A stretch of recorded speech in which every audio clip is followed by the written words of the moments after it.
বলেছি আম্মা তুমি এসো না কষ্ট করে, বলে মা তুমি কি বলো, আমি আমার আরেক ছেলে তারেক রহমানকে একটু দেখতাম, তুমি আমার না করো না মা, আমি তাকে না করতে পারি নাই। আম্মা মা আম্মা দাঁড়াও না মা, ভাই এই যে সামনে বসে আছে, মা তোমার ছেলে, মা মা তোমার সন্তান। আমি আজকে 12টা বছর ধরে একটা দিনের জন্য অপেক্ষা করেছি। মহান আল্লাহর কাছে আমি বারবার মিনতি করে বলেছি, আল্লাহ আমাকে একটা দিন একটা মিনিটের একটু সুযোগ করে দিও। জনাব তারেক রহমান স্যারের সাথে আমি কিছু কথা বলবো। আমার ভাই মোহাম্মদ মাজহারুল ইসলাম রাসেল, সে জগন্নাথ বিশ্ববিদ্যালয়ের ছাত্র দলের নেতা ছিলেন। 2013 সালে 4 ডিসেম্বর বসুন্ধরা আবাসিক এলাকা থেকে গুম হয়ে যায়। সে শুধু তার নেতাকে বাঁচাতে চেয়েছিল, ওকে যখন মেটাল রড দিয়ে পিটাতে পিটাতে মাটিতে ফেলে দিচ্ছিল, বলতেছিল সুমন কোনটা বল, সুমন কোনটা বল, ও মারকে ওরে মাটিতে লুটে পড়ে বলে নাই এই যে সুমন। ঠিক তেমনই ভাবে 13টা বছর ধরে আমার বাড়ি হচ্ছে শেরপুরের নগর উপজেলাতে, আমাদেরকে ঠিক এমন ভাবে অত্যাচার অবিচার করা হয়েছে। বিএনপি কার্যকর্তারা, আমরা বিএনপি ছাড়ি নাই, আমরা ছেড়ে যাই নাই। আমার 2 ভাই এক বোন, আমার শুধু একটা কথাই কানে বাজে। আমি যখন ছোট ছিলাম আমার ভাইয়ের সাথে আমার খুব সুন্দর একটা সম্পর্ক ছিল। আমি রাগ করলে বলতো বাবার চোখে মনে নয়, ভাইয়ের সোনার মনে নয়, ভাইয়ের ধরনের জন্য বোন। ভবিষ্যতে নিরাপদ, বিনিয়োগ হোক বিশ্বস্ত, আর আমার পছন্দ সল্ট বে। ওয়েলকাম টু সল্ট বে। স্বাধীন বাংলাদেশে আমরা নিঃশ্বাস ফেলতেছি, আমি শুধু সেই দিনটার অপেক্ষায় আছি। এই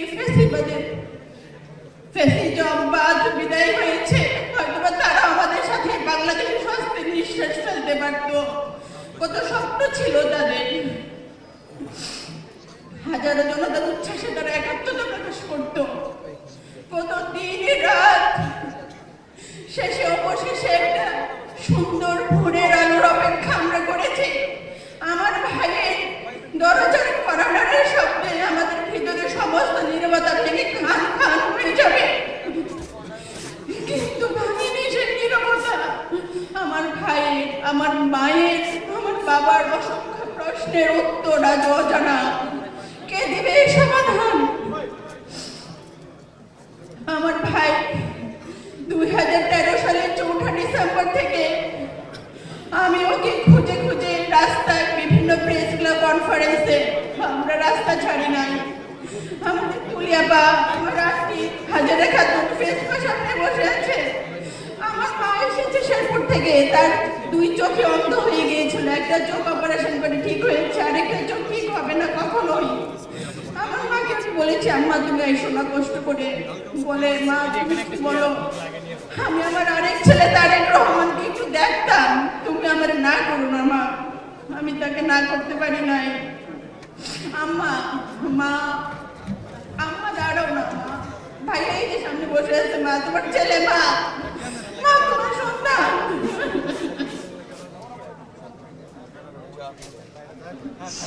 তারেক রহমান ভাইয়ের কাছে কিচ্ছু চাই না ভাইয়া, শুধু আমার ভাইয়ের ঘুমের বিচারটা ভাইয়া আপনি করবেন ভাইয়া।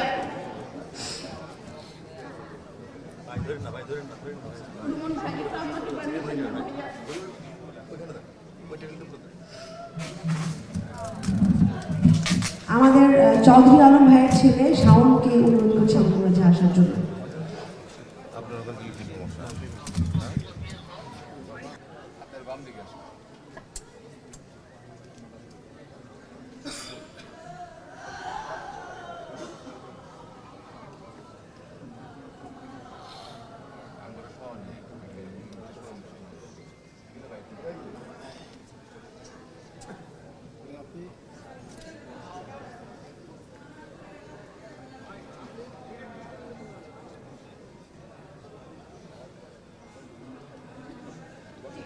মা মা গো প্লিজ তুমি যাও, মা সবাইকে কষ্ট দিও না মা, মা প্লিজ সবাইকে ধন্যবাদ, আমি সরি।